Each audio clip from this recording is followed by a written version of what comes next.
3, 2, 1. I was closer. But I'll be able to match up relatively the... I just like move it back however much the difference was. Right. That, and we're also getting your audio through Discord too, so we have both if needed. I wonder if Audacity is recording you guys as you talk. I don't know. Like, it didn't sound like it. Like as we talk and then muting us afterwards, or like... I find that unlikely. I don't know. Oh well. Seems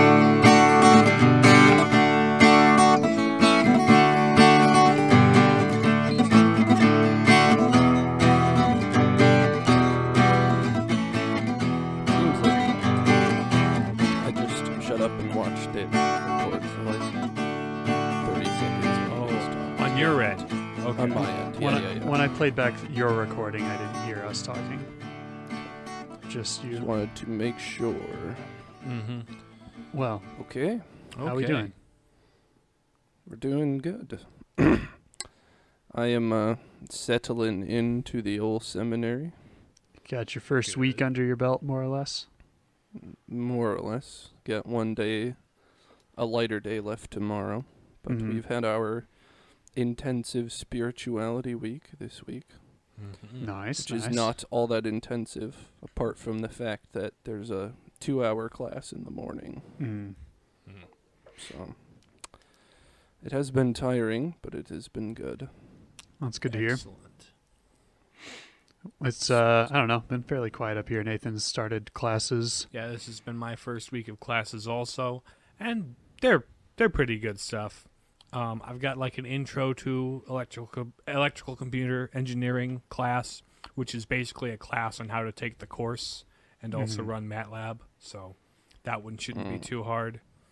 I've got business professional writing, which is my last general elective thing, and that seems like it shouldn't be too difficult. Yeah. I've got intro to programming, intro to digital design, and then circuits 1. And all of them seem like they'll be challenging, but kind of fun. I don't know. I like it. Yeah. I will be taking ancient philosophy. So like classical, like Greeks and whatnot. Yeah, all those Greek boys way back when. And introduction to philosophy, I think. Just kind of a primer on how to philosophy. And what else do I have? Let me look at my schedule. Your schedule. While you're grabbing, I'm going to move my microphone. Okay. I have also the history of Christian spirituality, logic, and the creed in history and theology. Ooh. Neat. Sounds like all sorts of informative stuff. Yep. That's kind of the point of any kind of school, to be informative. If it isn't, they're doing something very, very wrong. Quite wrong. They are giving us a relatively light credit load for us new first philosophy dudes. Like, so, versus some of these guys haven't been to school in 10 or 15 years. That makes sense. We've got a relatively old class. We've got 2 guys that are over 50. Oh boy. And one guy that's like, close to 40.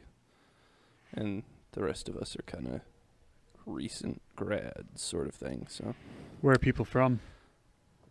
The South. Mostly. We are the only northern diocese that sends here at all. There's one diocese in New Hampshire and Vermont that sends guys here, but that's about it. The rest are from kind of in this neck of the woods. Kentucky, Indiana, Tennessee. Ohio, maybe. No Ohio, but Indiana, Tennessee, probably. Kentucky, Tennessee, Illinois. Nice. Yeah, the school I work for, we They had their first day today, so it's kind of interesting having kids around since I've been working for like a month and a half during the summertime. So it's kind of nice. Well, and walking through the hallways and the kids are like, "Who the heck are you?" And I'm like, "Who the heck are you?" It's been kind of fun, but it's been pretty chill overall.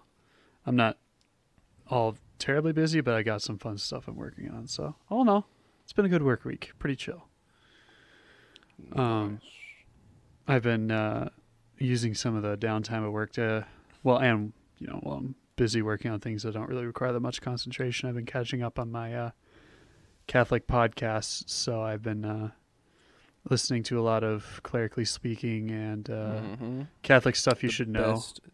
Clerically Speaking, the best podcast on the face of the earth. Oh yes, it's quite good stuff. I've learned quite a bit already in like the 3 episodes I've listened to. So, are you starting from the beginning or the most recent? The most recent, yeah. I just I start from the beginning. Yeah, I especially since most of these podcasts only upload once a week, I've been going back and listening to older episodes on most of them. I've also one I picked up was Godsplaining, which is the Dominican friars of I believe the province of St. Peter, which is like Father Gregory Pine, those guys. Yeah, the Eastern province. Yep. Which is pretty solid. It's not always Father Gregory Pine. It's him and a few of his brothers that are on rotation, but it's good stuff. It's very similar to Clerically Speaking, other priestly podcasts where it's just priests who are pretty funny, chill guys, but then just are bursting with all sorts of knowledge and spiritual advice. So it's I'd recommend. We never got our shout out from Catholic Stuff You Should Know, as far as I could tell. Yeah, I listened to him and I did not notice anything in there, but he did talk about Kyle Yeager briefly. Oh, he did? Yeah. That's funny. I suppose he was probably at NDSU while Kyle was a student. Yep. Nice. They were Father Goebel wasn't on the podcast the most recent episode, so the other 2 priests were kind of dunking on him a little bit, but it was kind of funny. That's what you do. Good stuff if you feel so inclined. Our 2 listeners probably already listened to them, but if you're one of the 2 listeners who doesn't listen to them already, hit any of these people up. I can recommend. Good stuff. I think me going to seminary has been the best thing for the growth of our podcast. Yeah, I was thinking that has ever happened. I was thinking been that to spreading myself. it around down there. All the guys just kind of pop into my room and say, "Hey, Riley, what's going on? Ooh, you got a nice microphone there. Do you podcast?" I'm like, "Why, yes, I do." Well, actually, yeah, that's good. That's good. And I was thinking this week too, like, man, as Riley learns more and more seminary goodness, we're gonna have like better and better, more like holy content to add beyond our just ramblings, which will continue. Oh yeah, make no mistake. Yeah, I certainly need to. Start reading more again, especially because I've got a long list of books, and as we're getting closer to fall weather and winter and whatnot, I'm becoming more and more like, I want to start reading now. I'm in that mood. I don't have actual courses to do, so I just bought $300 worth of books today that I will be reading over the course of the semester. The thing about seminary books is I'm sure the majority of them you want to keep forever, basically. Pretty much. Like, I got a couple of encyclicals and stuff like that. That's just good to have. So I've been fortunate. A lot of my classes have been textbook optional. There's like a couple that require them for the sake of getting homework questions and stuff. And one of them's like an ebook that was automatically charged to my account, which was kind of dumb, but like whatever. A lot of textbooks will come with the code, like in the inside cover, that you can only use once. But fortunately, I don't have to spend all that much on books this semester, which is nice. Always a good thing. I don't think I'll be able to escape it forever, but as long as I can avoid it, I'm good. I'm happy. I don't learn well from textbooks anyway. particularly not stuff like this that's more hands-on and practical, like, you know, coding or web or design and stuff like that. See, growing up, at least the method of homeschool that we used was where we would actually go through the lessons in the book and then apply it. So when I got to college, I just didn't have that kind of time to like go through and actually read every chapter. Mm-hmm. So that was an interesting adjustment I had to make. But yeah, we had a couple programs that came with a set of DVDs that would have like a lecture period for each week, and then you do the lessons based on the lecture period, and that worked really well in my experience. So the lecture format when I moved to college and stuff really fit with me, because that was what how I learned how to learn. It's fun talking to all the college people who are back in town now. I haven't seen them since February, most of them. But all the chaos that's going on right now with people trying to settle in, I'm like half sorry for them. The other half of me is like that Kermit gif. None of my business. Yeah, the none of my business drinking iced tea. That's just been kind of my attitude. It's not iced tea, is it? It's like Lipton or something. Well, Lipton isn't necessarily iced tea. They make hot tea too, I suppose. I thought there was. But he ice drinks cubes it out in of like a clear glass, so I don't know if that would necessarily be hot. does he? Yeah. Yeah, I think so. I'm gonna look at Well, this. yeah, it's been a while. It's so ingrained in the memory. It's hard to remember. I'm just It's part of the noise, the background of the meme landscape. in regards to that. I'm just glad most of my classes I've managed to get them in person. Mm-hmm. It is a clear glass. You can't really tell if it's got like a handle on the other I, side. So who knows? It's kind of sad though. They can only really have 25 people at a time to events on campus, which is kind of a bummer for campus ministry because you want to bring in as many people as possible. And we pretty much have to wear masks 24/7 when we're not in our own room or outdoors, lovely. which is a bummer. Yeah. It's hard to get to know people when you can see like 33% of their face. Mm-hmm. I know 33% of your face. Well, that's the other thing too that probably looks a little more. I probably look a little more scary to kids because A, they've never seen me before. B, I'm wearing a mask, so ordinarily I just kind of smile and be like, "Hey, what's up?" But they don't see the smile. But They then I just like hear nod the at what's them, up. and I'm like I do with my coworkers, I'll like nod at them and be like, "Hey, what's up?" But then I nod at the kids, and I was like, they're just looking like a blank stare. I was like, "Oh, hi." What's going on? It was kind of funny. Yeah, the music lady around here, her name is Deb. She's great. And she'll just like walk up to you if she's going to be like, "Oh yeah, you want a cantor for mass today or whatever." She'll like pull off her mask briefly to show that she's grinning ear to ear and then puts it back on. Because otherwise you couldn't tell. I've seen there's masks that people have made where there's like a vinyl insert that shows your mouth that they've recommended for teachers and whatnot. And it's like, that's not a bad idea. In one of my classes, It's kind of weird, but it makes sense. in one of my classes, there's a sign language interpreter at the front of the room. Oh, really? Yeah. Since There's when? actually- Is that like a... It must be a specific student that needs it. Yeah, that makes sense. And anyway, she has a mask that has a little vinyl plastic clear cutout so you can see what she's mouthing and the general expression she's making. Because that's part of the sign language, part of sign language, part of the context. Whoever does like the sign language interpreter for the North Dakota governor is pretty good.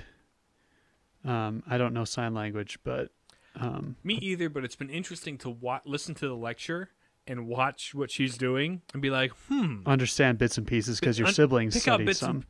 Yeah, I know some vague words in sign language, and the instructor will repeat something enough that I'll see a pattern in the signing that I'm like, oh, that must be classmate, you know? Yeah. Which is like... And then you can look it up and class- confirm later. Right. So you're sort of getting an immersion sign language education. Like, kind of, but I'm also not really paying attention Right. hard enough to it to really learn it. Because the main 'Cause I'm- substance of the class is what you're really there for. Exactly. Yeah. And I'm like, I sometimes I'm too busy plotting out the circuit to pay attention to what the interpreter's saying. Yeah. which Fair is enough. good. Well, speaking of plotting, We're the Palladian Papists. I'm James. I'm Nathan. And I'm Riley. Today, we are talking about Sherlock Holmes, the man, the myth, and legend. More of a myth and legend than a man. He's not real, unfortunately. I mean, he's a man in the myths and legends. Yes, correct. He's the man with the method and madness, as it were. Good stuff. A friend of ours today asked us if we were going to talk about the books or the TV series or the movies, and to that I say yes. So we're not going to go in depth into all of them, but really it's more about, I'd like to focus on the character of Sherlock Holmes and Watson, Kind their of characters, relationship and their dynamic and how those are portrayed in the different media. So yeah, if you want to read the books, I highly recommend it. And if you're one of the two listeners, you can ask me. I own the complete set. If you want to borrow those sometime, hit me up. Or you probably find them at a library. But so Sherlock Holmes, as most people probably know, was written by Sir Arthur Conan Doyle towards the close of the 19th century. So turn of the 20th century, roughly late 1880s to 1890s. And it's about there's this army doctor named John Watson who is coming back from being wounded in a war in Afghanistan, way back, weird British Empire stuff going on. So not the Afghanistan war of our modern time, unless we're talking about the Sherlock TV series. But at any rate, so he comes back and he's like, well, I'm kind of bored. I don't really know what to do with my life, but I kind of need to get a roommate because it's expensive living by myself. So, and he doesn't quite have a job yet, and he's still sorting things out. So, he was wounded in the war, and he was discharged from the service and whatnot. So, he is a little hobbled. And so, he meets a doctor friend of his, and he's like, "Oh yeah, there's this guy who works in our laboratory who's kind of weird, but I think he's also looking for a roommate. So why don't you hit him up?" So Watson goes and meets him, beating a dead something, like I think he's beating a cadaver just to see what the bruises look like. So it's kind of disturbing, right? And so Watson strikes up a conversation with him. Oh yeah, I'm trying to see how long you can sustain bruises after death or something like that. He has a reason for it. And he's just like, okay, why? Because the murder investigation stuff. Like, you're weird, but let's get a room together. So they eventually end up at 221B Baker Street, London is their apartment. And over time, Watson comes to find out that Sherlock is sort of a private eye. He helps people. He's a consultant. Like, he's not always solving mysteries. He's sometimes just helping people figure out crap that doesn't really make sense to them. So he gets a lot of clients that he'll meet in one of the rooms of their apartment. And Mrs. Hudson is their landlady, and she's kind of a fun character unto herself. And so they kind of go along, and eventually they start to strike up a friendship, and Watson kind of pokes into what Sherlock does for a living, and he's like, I solve problems. He's very analytical, very, very, very active mind. He's constantly looking for problems to solve and puzzles to fix. So the books were, let's see, I want to say there was 4 books, actual like full novels written, and then a collection of short stories. I think the short stories were originally published in like serial magazines. Yeah, like in the Times or what have you, the Strand in London or something like that. It was a popular magazine at the time, which wasn't actually an uncommon way to publish stories back then. Oh yeah, there was like story sections in newspapers. Like I think the Red Badge of Courage was also written as a newspaper story, and other books like that. So eventually they were compiled into books, but there were 4 actual like published books. The first one, which introduces Sherlock and Watson, is Study in Scarlet, and then the second one, what is the second one? I think the second one, I don't remember. Dang it. Well, one of them is The Hound of the Baskervilles, which a lot of people read in high school. It's arguably the best written of them, but they're all pretty good. But it's probably the one that sticks out in most people's mind. Okay, I'm just going to Google this because I can. And it's driving me nuts. I haven't read these in a while, so I'm a little rusty on them. Your curses on this one. Yeah. Sherlock Holmes novels. So in order. So Study in Scarlet came first, and then The Sign of the Four. That's the other one. Okay. So you have The Study in Scarlet, The Sign of the Four, The Hound of the Baskervilles, and then I want to say, it wasn't The Valley of Fear. The Valley of Fear is a pretty long one. I'm trying to remember the name of the one where he dies, quote unquote. The Death of Sherlock Holmes wasn't just called that? No. Or was that the collection that? It's the collection that it is in, yeah. Okay. Then wouldn't that have been a short story? It was, but it was like a long short story. Hold on. Sherlock Holmes dies book. The Final Problem, that's what it's called. I mean, spoilers, Sherlock Holmes dies, but not spoilers, he actually. also doesn't. It was kind of the first biggest wait, he's not dead pop culture moment. Yeah, he did it before Superman did it. Anyway. I mean, I'm sure there were other stories that were kind of like that back in the day. He did it before Loki did it. Yeah, way before. At any rate, so there's 4 books and then multiple short stories and all pretty solid stuff. So who is Sherlock Holmes? Well, we've already, sort of introduced him a bit. He only has one brother, Mycroft, who's also pretty smart. Minecraft Holmes? Yeah, Minecraft Holmes.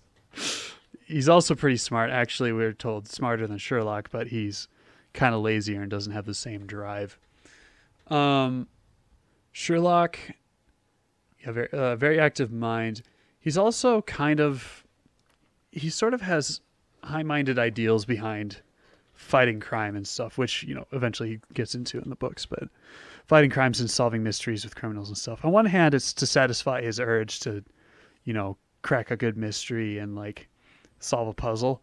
But on the other, he does have high ideals behind it. Like he wants to protect the innocent and things like that. He's very much a Victorian era gentleman.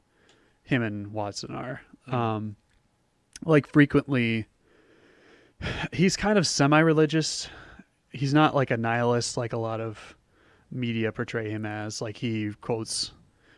Well, he doesn't really quote the Bible, but he does He acknowledges that God exists. Yeah, it's kind of a philosophical religiosity to him. He's probably more in line with Greek notions of God than, he doesn't go to church or anything like that. But that's kind of where he's at there. But he frequently takes on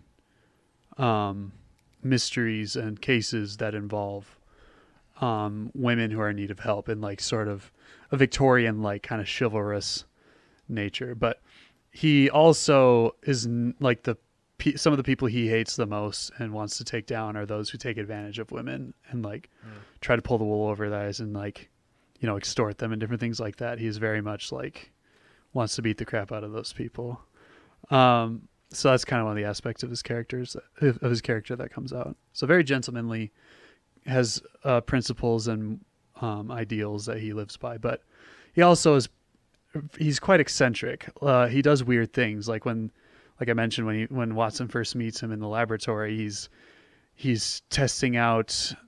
He does weird experiments like beating up a corpse to see if bruising can be done to be faked after the fact or whatever, something weird like that. They're all practical. They're all practical. But they're also kind of extreme and weird. He does tests on himself, which Watson as a doctor is don't stop, please. Keeps weird things about the apartment. But him and Watson both share an appreciation for a good shot of whiskey and a pipe over the fireplace. And yeah, he keeps weird habits. He is a violinist, a pretty good violinist. But then he'll strum mindlessly as he's thinking at weird hours of the night. Different things like that. So he's eccentric, has weird habits, and a very, very he has this need, this energy that he has to exert somewhere on some sort of problem or doing some sort of activity. He boxes, solves mysteries or does cocaine because he needs to keep his mind busy when he doesn't have work to do. which That's going to solve the problem of having too much energy for sure. yeah, Oh yeah, totally. he'll either be like super active on something, barely eats or sleeps, and is on it for days, or he just sits around his apartment and just kind of laments the lack of activity. And cocaine, which drug use was a bit different back then. He doesn't snort it, but anyway, we don't need to go into those details.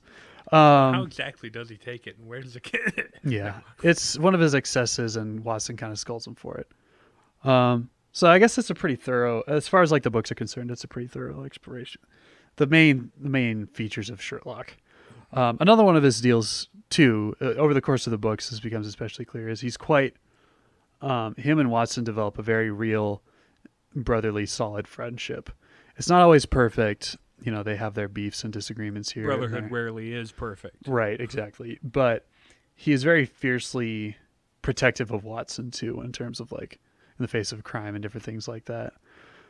There's a case where I think Watson, they come up against this rough character who shoots Watson, but not obviously not fatally, and he's like, I'm fine. He's like, good, because that guy wasn't going to leave the room if you had died.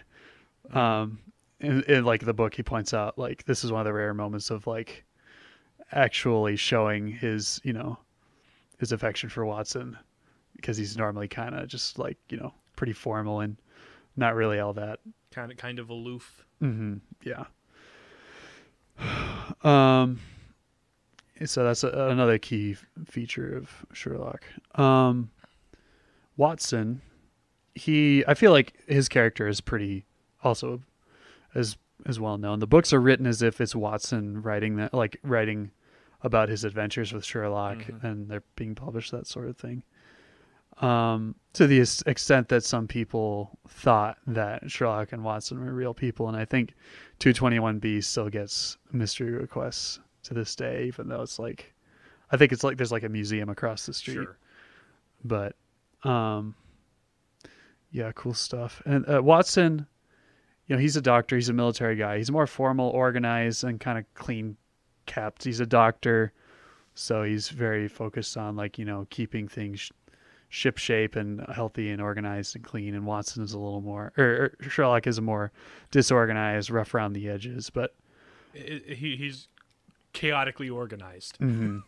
But and Sherlock's other thing too is he's very deductive reasoning. He has this deal where he will look at different signs on somebody's clothing or like little things here and there and like guess what they've been doing throughout the day with pretty high degree of accuracy, which always throws people for a loop. And then Watson eventually learns how he does it, and it's like it's not magic. He's just good at seeing the little signs that deductively point to.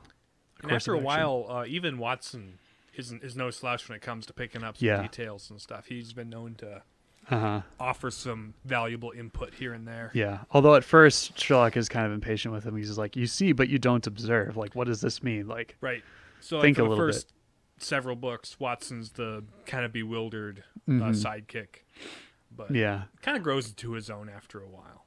There's actually one short story that Sherlock writes, and I forget which one it is, but it's kind of funny because he's like, see, I think Watson embellishes this a little too much. This really isn't all that complicated. Like, let me lay it out for you. And yet, like, this story is still pretty compelling. But it's like, it's kind of nice to have Watson. Like, I think there's a time where, like, Watson gets married and Sherlock's living on his own and that sort of thing, and he's a little bored.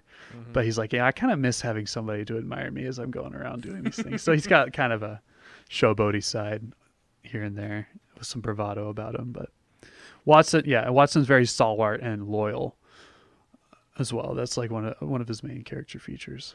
So yeah, that's Sherlock and Watson. I guess a third character is Mary Marston, who becomes Sherlock's wife. Or not Sherlock. No. John Watson's wife. But she's only really a factor in the second book, The Sign of the Four, because the mystery directly involves like her missing father and things like that. She's not really a factor beyond that. Like, she marries Watson, and like he'll leave the house to like have adventures with. She's more important to the extent that she affects the relationship of Sherlock and Yeah. Watson. Kind of drives a little wedge between them, and Sherlock is a little about it. But yeah. So those are like the main character features, I think. And then there's a rotating cast of characters who need their help or are like villains and different things like that. And it's all very good reading. And in classic mystery book fashion, like you have the first time reading is always the best because you don't know what's going on. And then after that, it's like, okay, so that's how this all fell together. Like, the second time reading, you can appreciate all the Right, yeah, what details, went obviously. into it. And it's been long enough, honestly, where I don't remember things as well. I might go back and read these for fun one of these days. But so that's kind of the books, like the original source material. And obviously there's been plenty of media made and since then, especially films and plays and radio shows, fan BBC. fiction, please don't, and things like that. So the stuff that's probably the most salient in most people's minds would be the Sherlock Holmes TV series. Sherlock, yeah. The one with Schlock. Not Elementary. That one's absolute hot garbage. I've never watched it, but I've never heard really? good things about it. So I think it's weird. So I haven't watched it. I don't plan to. But there's the Sherlock show with Sherlock. Bumper Sticker Bandersnatch. Oh, yeah. Bumper Sticker Bandersnatch. That's a new one. And you didn't start the second word with the letter C. That's No, an I guess I essential didn't. requirement. oh, Cucumber patch is one of Cucumber my Patch, favorites. that's yeah. Cumberbund. Bumper sticker cummerbund. Yeah. So yeah, Benedict Cumberbatch and Martin Freeman as Watson. That's the most recent popular iteration. And then there's the two films starring Robert Downey Jr. as Sherlock and Jude Law as Watson, which I think are the best like recent iterations of the characters in the setting that the books originally take place in. They don't really 'Cause the new Sherlock show is sort of contemporarily set, isn't it? right. Yeah, it's set in like In modern day day. 2010. In modern day 20 actually though. Or maybe modern day 2012. I mean, I think the last season the seasons are short, the episodes are long, and it took them years to come out with new seasons. So I think it took them like 4 years to come out with, or like 5 years to come out with like 4 seasons or something like that, or Of, like, longer. It was a 4 long time. episodes each. I think the most recent season came out in, I want to say 2015 or 2016. Okay. I'm not exactly sure on that. Which the 4th season was kind of weird and I didn't like it very much. But the first 2 are pretty good stuff. I suppose we'll start with Sherlock. The portrayal of Sherlock, I like Benedict Cumberbatch's performance because he's objectively a good actor.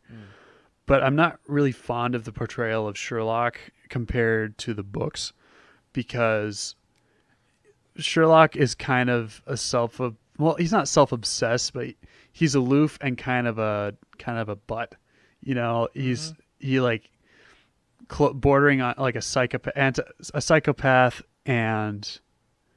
sociopath bordering on antisocial behavior almost in some instances. Sure.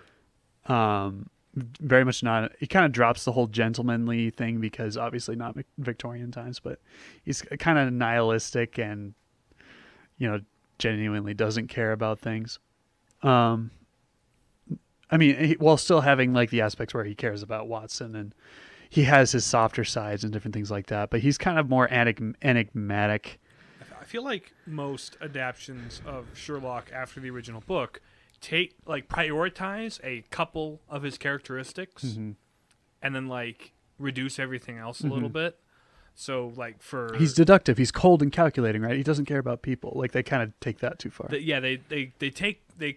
prioritize his calculating observantness and his like hyperactive mind and like prioritize that at the expense of other things and kind of explore one aspect of him more than everything else. Which kind of speaks to some of the limits of like book adaptation. We haven't quite got there yet, but I feel like the Robert Downey Jr. Sherlock Holmes is a little more on the eccentric side of things than he's to the point of being silly almost. Yeah, but in my opinion, more faithful to the original the original Sherlock character.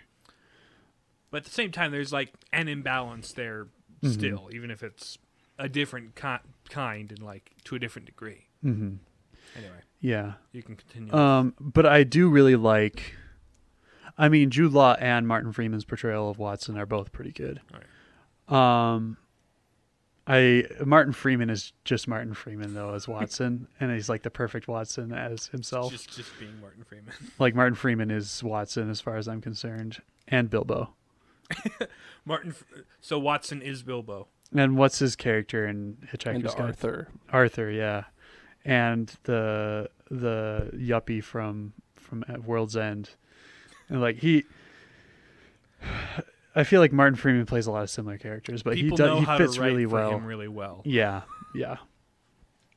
So, like, you know, in Sherlock, he's very loyal and kind of determined and like stubborn, and kind of a foil to Sherlock sometimes. Like, he's still kind of weirded out and bewildered by him sometimes, but he's also like every once in a while he'll like kind of figuratively and sometimes literally slap up Sherlock and make him come to his senses, like quit being a butt to people. That sort of thing. So like their chemistry works and they both have solid performances. I'm just not a huge fan of like how the show is written.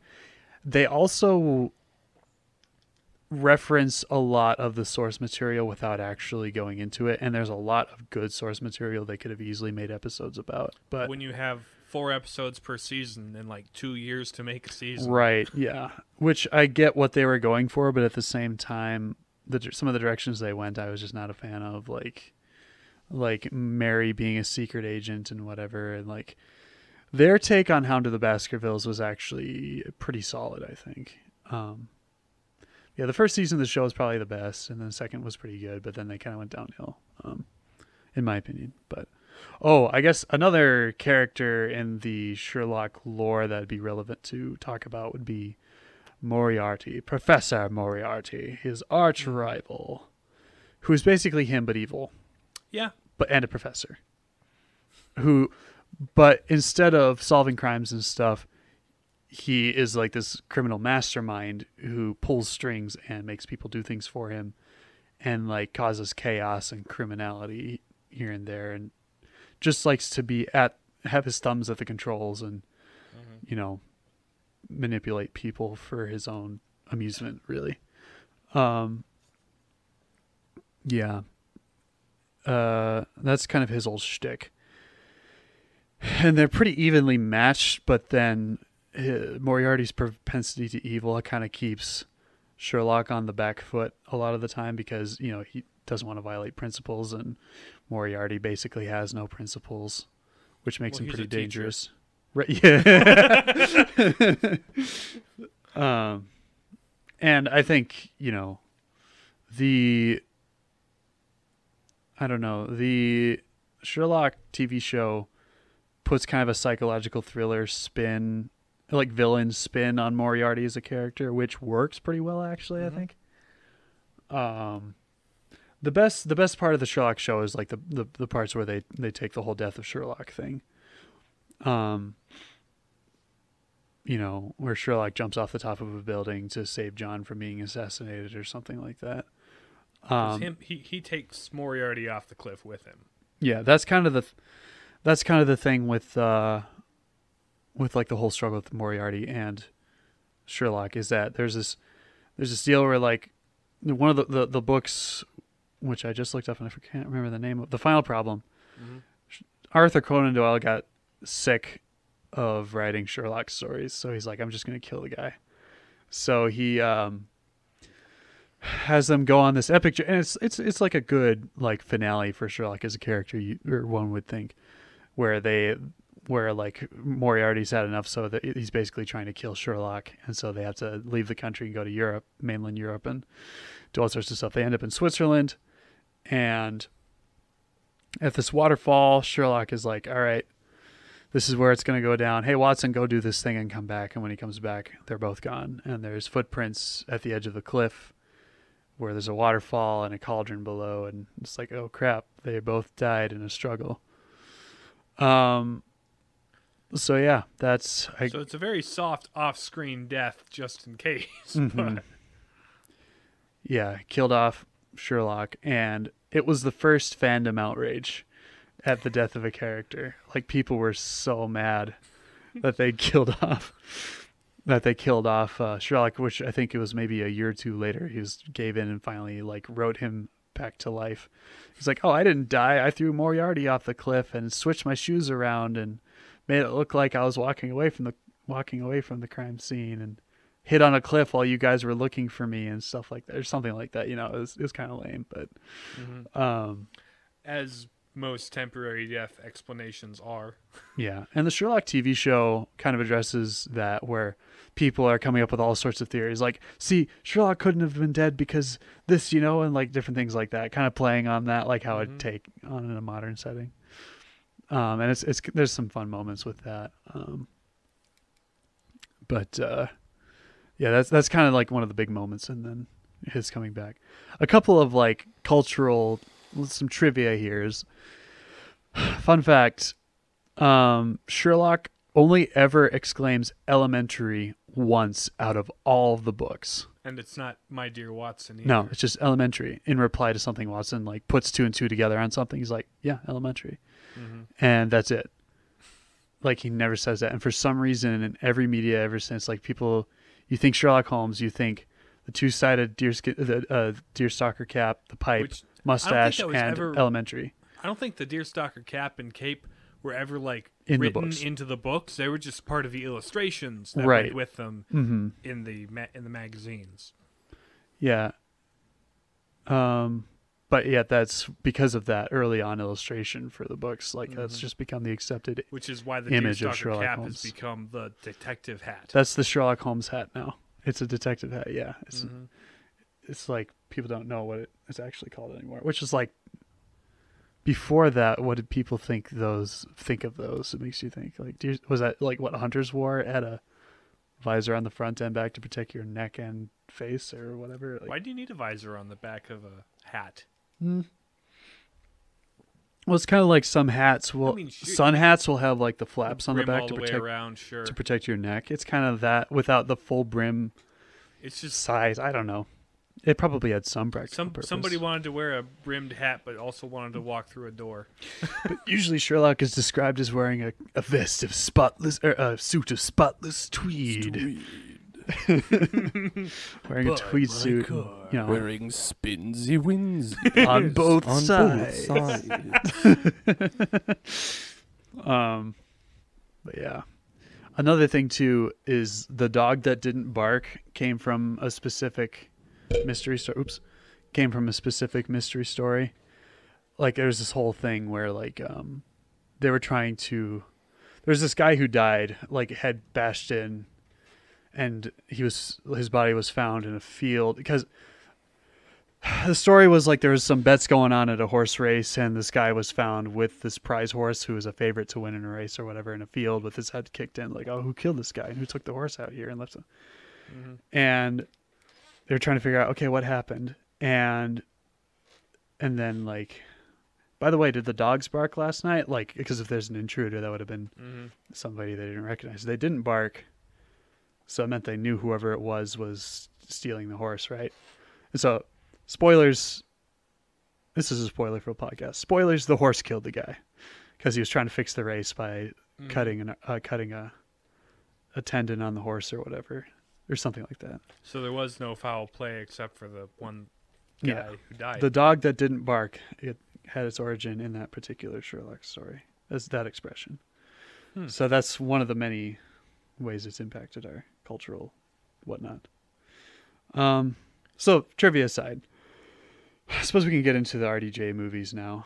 Hans Zimmer wrote the score, which is always fun. It's like it's one of my favorite movie soundtracks, honestly. It's pretty good stuff. Yeah, especially the theme is really good. The first book is A Game of Shadows.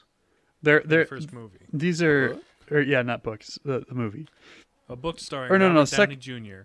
This first movie is just titled Sherlock Holmes. The Yeah, second one yeah, is yeah. Sherlock Holmes: A Game of Shadows. Yeah. The first one, Sherlock and Watson are trying to figure out how this guy, this sort of Masonic dude, quote unquote, who has quote unquote magic powers, like raised himself from the dead after being executed for murder, and they're trying to unravel that mystery. Turns out he didn't. He was pulling some tricks and whatnot. So, and the second one's a Game of Shadows, and that's As where Freemasons are wont to do. yeah, secret society stuff, different things going on. Yes. They're trying to take over the world like secret societies do. So yeah, and then these are set like in the period that Sherlock Holmes was originally, yeah. And the second movie is like his big showdown with Moriarty, and it's good stuff. Because Moriarty in that movie, basically Moriarty's trying to start off World War I and profit from it, which doesn't work. But then they kind of they drop a line like, they're going to do it themselves in a few years, and this takes place like in the late I think it's 1891 or something like that. Mm-hmm. But they're action films, and like the way they kind of portray Sherlock, like we've mentioned, it's a little more faithful to the character. It's a little on the sillier side. But one of the ways they, as a film, and maybe this gets into the beauty of it or whatever, but one of the ways they portray his analytical mind is like him cinematically is him mentally previewing a fight he's about to have with this guy. Because in the books he was a boxer and fencer, and like he knew how to fight and stuff like that. And he's got this highly analytic mind, but how do you show what's going on in somebody's head in a movie? So he previews everything he's going to do to this guy to disable him in a fight, and like cause and effect what's probably going to happen. Does his calculations, opens his eyes, and then does exactly what the calculation was. In the second movie, though, he's a little more on the back feet because Moriarty's after him and messing with him. So things will go pretty close to plan, but then something will go slightly wrong, and he's just like, oh, wasn't expecting that. It's a little fun things like it's a fun filmmaking method they do. Which is it's a little bit different from how Sherlock does it, where you'll actually see text pop up where and Sherlock is looking. Yeah. That like explain what he's observing about. Yeah, this, it's a that, or different. the other thing. It's a different way of doing that. It's kind of telling the audience what's going on, Right. which is a bit of a departure from the books, because the books like tell you everything that's going on, but they don't really tell you what Sherlock is thinking until he does the big reveal at the end of what all happened. Right. The point is making Sherlock look smart by pointing out something the audience didn't see. Mm-hmm. Where the movies are trying to keep you kind of on the same page as Sherlock, but also not really, because they want to keep a reveal for the end. Yeah, the films mimic the books in that everything is there in front of you, and then it will show you those. It'll go back and be like, "This is what was happening in that moment." Like, oh, okay. Like not even like a big reveal at the end. There's like this one instance where like he's trying to tail this weird, mysterious lady, to figure out who her boss is. Like Irene Adler, who's the one person who outsmarted him, was this kind of criminal lady in the books as well. But they make it more into it's sort of implied like a romantic interest in that, like it's like, okay, this lady's a good as good as me, or beat me once or whatever. Anyway, so in the film he's trying to figure out who she's working for, and like follows her and does like different disguises and stuff. So at first the film just shows you like her going back to her carriage and like bumping into a couple different people, and then talking to her boss, who's like shadowy figure. We find out later it's Moriarty, of course, but and then Watson sees Sherlock come back into the apartment, like, what on earth were you doing? And it goes and shows like a couple of the people that she bumped into were him in different disguises as he was going along. So little things like that, different methods of showing you his thought process and whatnot. So good stuff overall. Yeah. So I guess that's been like kind of my impression, my experience of like the Sherlock Holmes mythos in different media. I guess what have you guys' experiences of that been? Because I think, Nathan, you've seen a lot of like some of the older films and different things like that. Or see, my older brother Andrew is I know, he I've has all the definitely books. talked to him about He this. has watched all like the old BBC shows and stuff. Mm-hmm. I haven't really invested a lot of time into the Sherlock Holmes stuff. I've read a couple of the stories. I've watched the movies and seen several episodes of Sherlock. But like, that's kind of where my experience with him ends. I probably should get into him more. Mm-hmm. Although I will say one of the more notable points in my experience of the Sherlock Holmes mythos is when early on in our friendship. Yes, our first audio production as friends. Yeah, we were like reading out of the book, and we were playing different characters. I was Sherlock. We did basically a radio play. Pretty much of one of the short stories. Were you being Watson? I was Watson. You were Sherlock. Yeah. And my younger brother Isaac was the taxi driver. Yeah. Where'd you come not? Well, it was funny. And then there was like this one line where like they were going to this house, and then there was like an orphanage next door, and the kids were making noise. So all of our younger siblings were like screaming in the background as we were walking into this house. And then Sarah was like being the teacher and trying to organize them all. It was a fun time. Yeah, it was good stuff. That was like early on, like one of the first 7 8 years ago. Jeez. But like one of the first several visits where it was more our moms were visiting and we were there too. Like, you guys make friends. Okay. That is how homeschoolers make friends. Yeah. The moms make appointments and bring the kids. Yeah. Although I the first time I met you, it's emblematic of our friendship to this day. You got me. You hauled me downstairs and said, "Stand in front of this camera, make a presentation as a general, walk off screen, and get assassinated." So yeah, I was 16 and desperately trying to try out my filmmaker side, and my friends were sort of humoring me in it. I still have the video clip somewhere. And that was like some gathering of homeschool people that my mom was invited to. Little history lesson in our relationship. So anyway, cool stuff. But yeah, Sherlock. Sorry, tangent. Schlock. What have you to add, Riley? I have very little to add. The only Sherlock media I have consumed is the first Sherlock film. So I have little to say that has not been said already. Yeah, we should, when you're back for Christmas break or something, we should watch A Game of Shadows. I haven't watched that movie in a long time. I'd be down to see it. Sure. Sounds good to me. I haven't watched the Robert Downey Jr. Sherlocks as much. I remember being generally kind of mixed on them when I first watched them. Mm-hmm. Well, the first one's kind of unsettling. I feel like weird. I didn't really get that impression from it. Yeah, I thought it was just a very standard Victorian era feel to it. And right. It was just it wasn't quite the sort of vibe I get from the book, but right. It has its own I didn't spin find on it unsettling by any means. No, I was sort of an impressionable teenager when I first watched it, though, so I was like, oh, this is weird. What's all this satanic stuff? And there's a little weirdness in there, but it's all played off as evil and not good, so... Right. My mom was like, oh, I don't know. And oh, gosh. These are clearly the bad guys, and it's not even real magic. Yeah, like, eventually, like, he's shown to be a fraud at the end, but at any rate. Yeah, so I guess... on that note, we can get into our analysis, which is going to be a little different this time since we're going over more of like a whole... Like, in general, the characters and the concept behind them. Yeah. Overall, Sherlock Holmes is like... The character and the mythos is like very much a cultural icon. Like, even to this day, it came out like well over a century ago, and yet still an impact on popular culture. So yeah...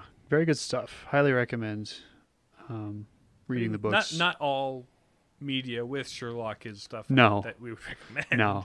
There was this radio station, which honestly, I remember growing up, I didn't really think that much of Sherlock Holmes, but now that I look back on it, I was like, dang, I was really into Sherlock Holmes without really knowing it until I was like a teenager. It was weird. But anyway, growing up, there was this radio station back in my hometown that every Wednesday they would play old radio plays from like the 40s or whatever. Mm-hmm. And that always coincided with the time that we would go to Adoration in town and then we'd be waiting for Mom in the grocery store after. So it always lined up with that. So it'd be like Lone Ranger and like a few other things like that. And one time, or a few times, it was like old Sherlock Holmes radio plays, and those are just kind of fun to listen to. And that kind of inspired the For Funsies thing that we did back then. So good stuff. Anyway, so I guess we'll start with truth. Sherlock Holmes is very philosophical. Like, he's constantly quoting different philosophers and whatnot, but then he's very clear. He's not nihilistic. He's really very pragmatic. He's pragmatic, but still moral. Like, Right. he likes a good problem to solve, but he also sees the need to stop people from doing bad things, protect human life, and, help the innocent, that sort of thing.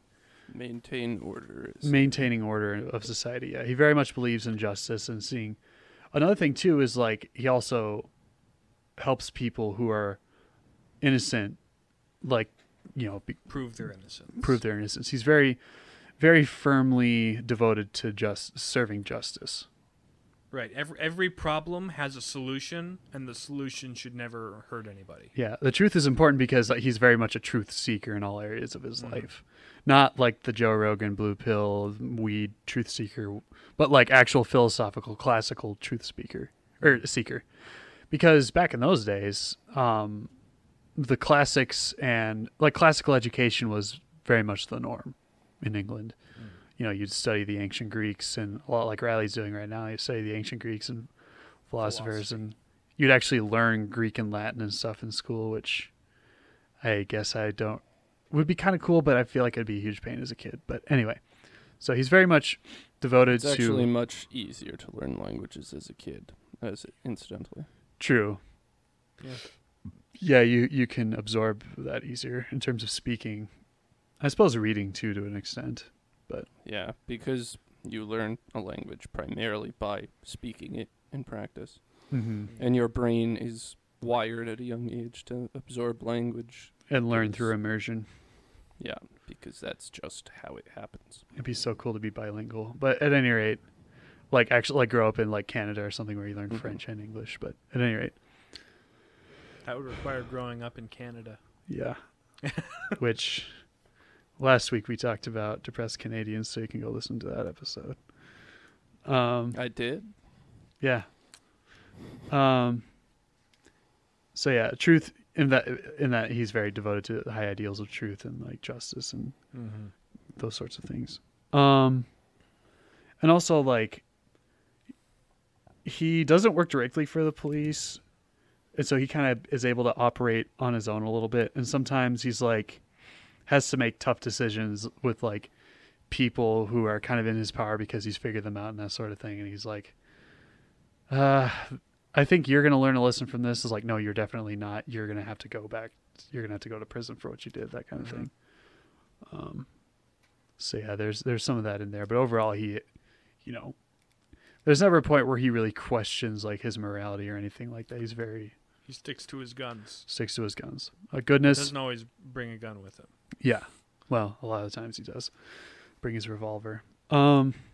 Goodness. He, like I said before, he's like kind of got this chivalrous, like kind of part of his high ideals. He's very, he's very good to the women in his life or the women he helps. He holds the men around them to high standards.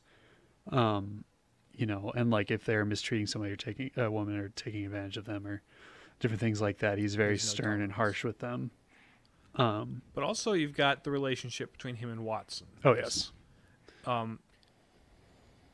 Sherlock may not always act like it or say it out loud because he's not the most socially... He's not that kind of communicator. Yeah. He's not the best at... He's a little socially awkward, but... Right, but him and Watson have this deep brotherly bond that is really cool, really good. They get each other out of a lot of scrapes and different things and are helpful to one another in solving mysteries. Things that's developed over this entire book series, right?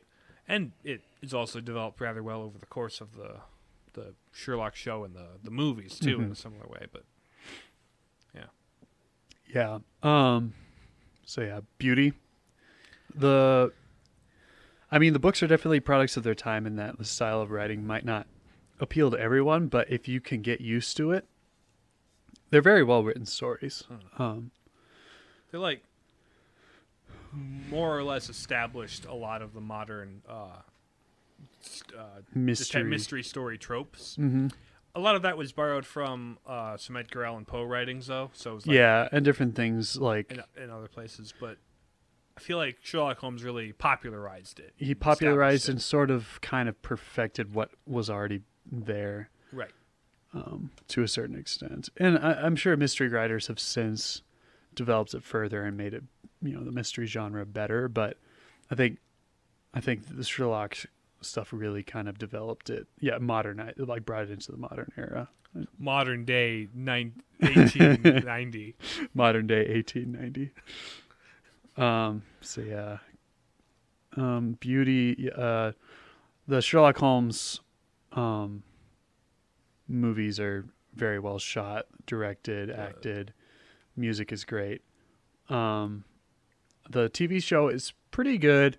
The other thing too is that it kind of does the modern TV show thing and makes people act in immoral fashions and living together before getting married and all those sorts of things. It's just kind of like, why did you feel the need to emphasize these things and stuff like that? But and there's some innuendo in the Sherlock Holmes movies, but it's not really that egregious compared to. There's one spot that's a bit out there, but the second film is definitely more toned down.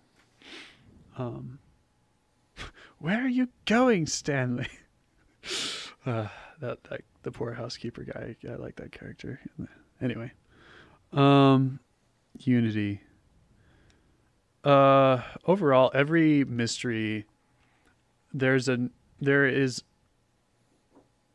ultimately every book is about picking up the different threads and trying to piece everything together and come to the whole conclusive truth. What happened? What is real? Mm-hmm.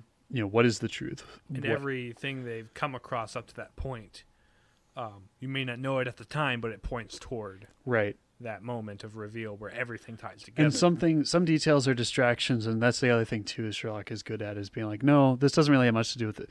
It's a complicating factor, but it doesn't actually. It's not important. Like sorting through the noise and some of the different complications to find the truth still and all that. And at the end, the classic mystery reveal where they're back in the apartment and Watson's like, so Holmes, how did you solve this mystery? And he's like, well, let me tell you, Watson, and all that sort of thing. But yeah, it very much comes together, and each part plays each part of I think that's probably the thing with like the Sherlock books is like each beat, each part of the plot all is aiming towards the end goal and is important. So it's very good in that regard. So yeah. Sherlock has been down. It has. Can recommend the things we've talked about. I guess season 4 is kind of garbage of Sherlock. Sherlock, the BBC show. Yeah, they just kind of go they kind of drop the whole mystery thing and just go psychological thriller, and it's not really that interesting. Sherlock is high half the time. It's just like, okay, is this just weird psychedelic crap happening, or is he actually unraveling a mystery? What's going on here? So again, I haven't seen the much final Sherlock. episode is basically Saw, but it's their forgotten sister. Who's sort of a Hela from Thor Ragnarok kind of moment, but dark and kind of not that great. Okay.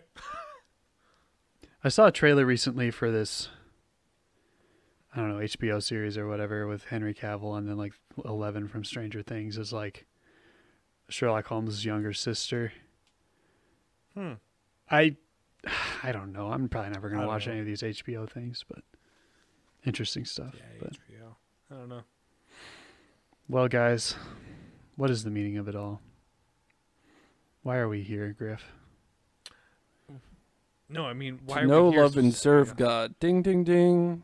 Bingo. Well, hopefully, in some twisted fashion that only God knows, we've helped you to know, love, and serve God better through our podcast. And through how you absorb your media. God can work. He can make all things work to goodness, even our podcast. So His will be accomplished. Yes. So thank you for listening. You can find us on Spotify or Apple Podcasts or Stitcher, Google Play / YouTube Music whenever that transition happens. You can find us on Twitter, which I finally am trying to remember to tweet. I tweeted last week's episode, so Progress. I'll get back That's a into start. Yeah. Yeah, you can find us on Twitter and Facebook at Palladian Papists. And email us if you feel so inclined at thepalladianpapists@gmail.com. Those are places you can find us. Thank you for listening. We'll be back again next week in whatever fashion that takes. We'll see how Riley's schedule works out.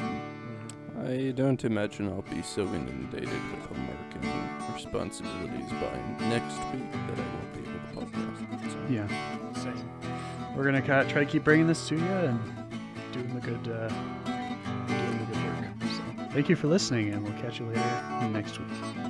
Bye. Bye.